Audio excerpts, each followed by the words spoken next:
সুপ্রিয় শিক্ষার্থীরা, দেবদিঘি উচ্চ বিদ্যালয় অনলাইন ক্লাসে তোমাদেরকে স্বাগত। আজকে আমি তোমাদের নবম শ্রেণী কৃষি শিক্ষা বিষয়ে একটি পাঠ উপস্থাপন করব। আমি আজকে প্রথম অধ্যায় দ্বিতীয় পরিচ্ছেদ ফসল উৎপাদনের জন্য জমি প্রস্তুতি এই বিষয়ে আলোচনা করব। ফসল উৎপাদনের জন্য জমি প্রস্তুতি।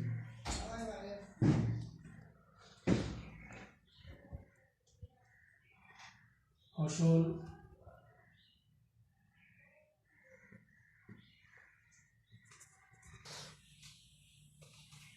জমি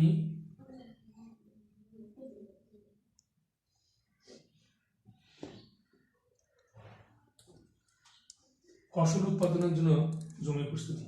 তো আমরা আজকে দ্বিতীয় অধ্যায়ের এই পাঠটি আলোচনা করি। আমরা জানি যে কৃষির যতগুলো কাজ আছে তার মধ্যে গুরুত্বপূর্ণ কাজ হচ্ছে জমি প্রস্তুতি। ফসল উৎপাদনের জন্য জমি প্রস্তুতি একরকম হয় না। বিভিন্ন ফসলের জন্য বিভিন্ন রকম জমি প্রস্তুত করতে হয়, মানে বিভিন্ন রকম ভাবে জমি প্রস্তুত করতে হয়। যেমন বোরো বা রোপা আমন ধানের ক্ষেত্রে আগে চারা উৎপাদন করতে হবে, তারপরে সেই চারাটা কি করতে হয়, মূল জমিতে নিয়ে ওখানে আর কি প্রস্তুত করে সেই চারা রোপণ করে নিতে হয়। কিন্তু বোনা যে আউশ বা বোনা আমন এই চাষের ক্ষেত্রে চারা উৎপাদন না করে আমরা কি করি, সরাসরি এই প্রস্তুতকৃত যে জমিটি সেই জমিতে অর্থাৎ মূল জমিতে বীজটি কি করি, ছিটিয়ে দিই। ছিটিয়ে দিয়েই সেখানে এরকম করে উৎপাদন করা হয়ে থাকে। প্রায় একইরূপ আমরা যখন গম ফসল করে থাকি, তো গমের ক্ষেত্রেও ঠিক সেই রকমই ভালোভাবে জমি চাষ দিয়ে সেখানে এই গমের যে বীজ সেই বীজটি ছিটিয়ে দিয়ে ওখানে বীজটাকে আমরা বুনতে হয় বা বুনতে পারি। জমি প্রস্তুতির সাথে বহুমুখী কাজ জড়িত, যথা জমির চাষ, জমিতে মই দেওয়া, এরপরে সার প্রয়োগ, এই ইত্যাদি কাজগুলো করতে হয়। তো আমরা এখন কয়েকটি ফসলের বা ফসল ভিত্তিক প্রত্যেকটি কাজ এখানে আমরা আলোচনা করব। তো প্রথমে ধান চাষের জন্য জমি প্রস্তুতি, তারপরে গম চাষের জন্য জমি প্রস্তুতকরণ, ডাল শস্যের জন্য জমি প্রস্তুতকরণ, আমরা এগুলো দেব। ধান প্রথমে আমরা ধান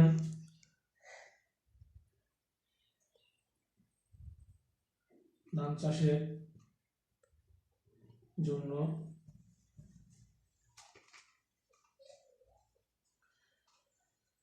জমি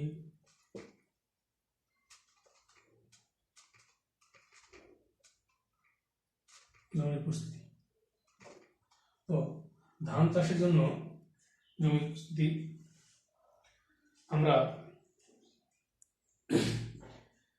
ধান বাংলাদেশের মানে সারা বছর কি করা হয়, চাষ করা হয়। আমরা জানি যে ধান আমাদের দেশে আমরা সারা বছরই চাষ করে থাকি। তবে অধিকাংশ ক্ষেত্রে বীজতলা, এই বীজতলায় চারা উৎপাদন করতে হয়। এরপরে ধানের বীজতলা তৈরি ও জমির যে প্রস্তুতি, আমরা এই পাঠটি আমাদের চতুর্থ অধ্যায়ে ওখানে প্রথম পরিচ্ছেদে বিস্তারিত ওখানে আলোচনা আছে। আমরা যখন এই চতুর্থ অধ্যায়ের প্রথম পরিচ্ছেদে এই পাঠটি আমরা যাব, তখন আমরা এই বিষয়টি নিয়ে আরো ব্যাপক আলোচনা করব। এখন আমরা গম চাষের জন্য জমি প্রস্তুতকরণ এটি দেখব।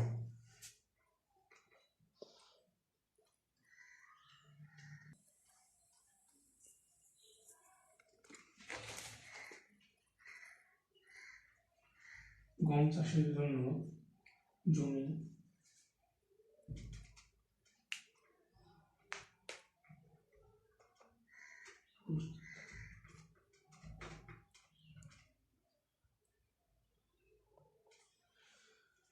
গম চাষের জন্য জমি প্রস্তুত করুন।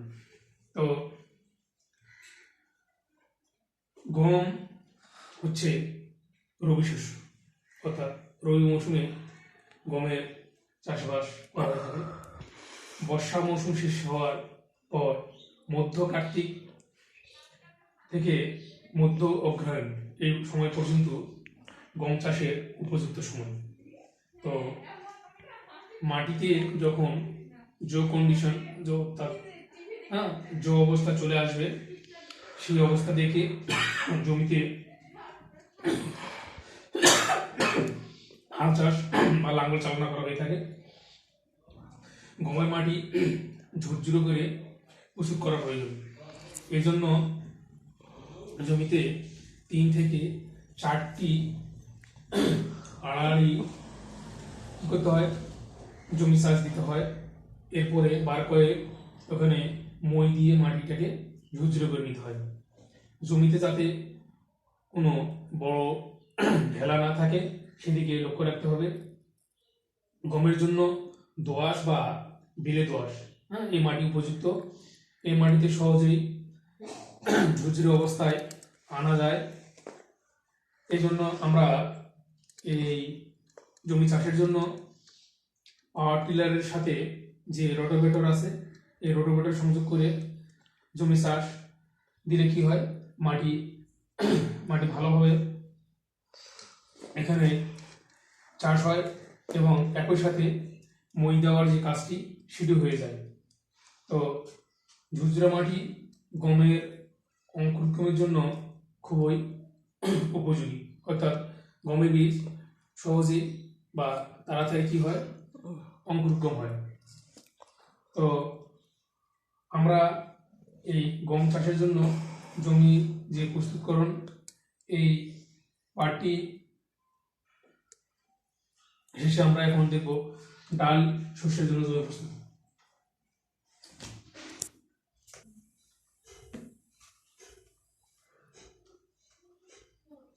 জমি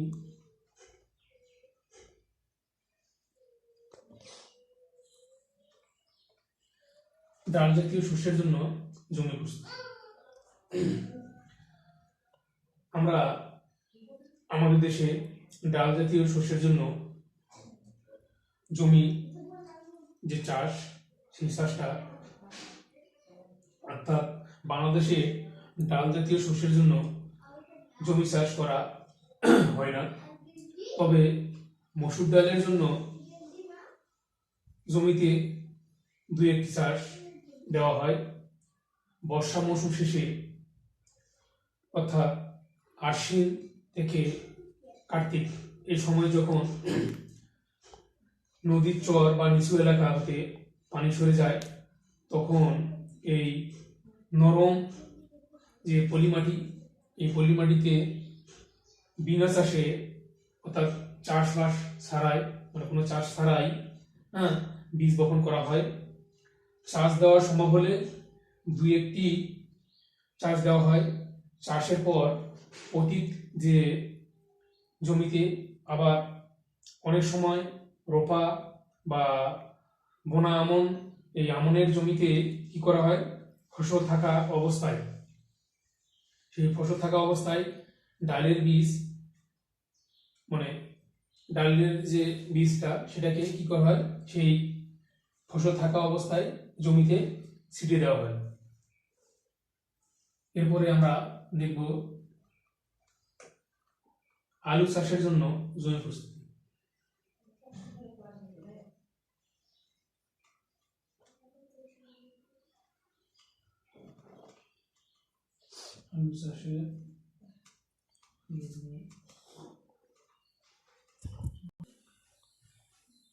আলু চাষের জন্য জমি প্রস্তুতি।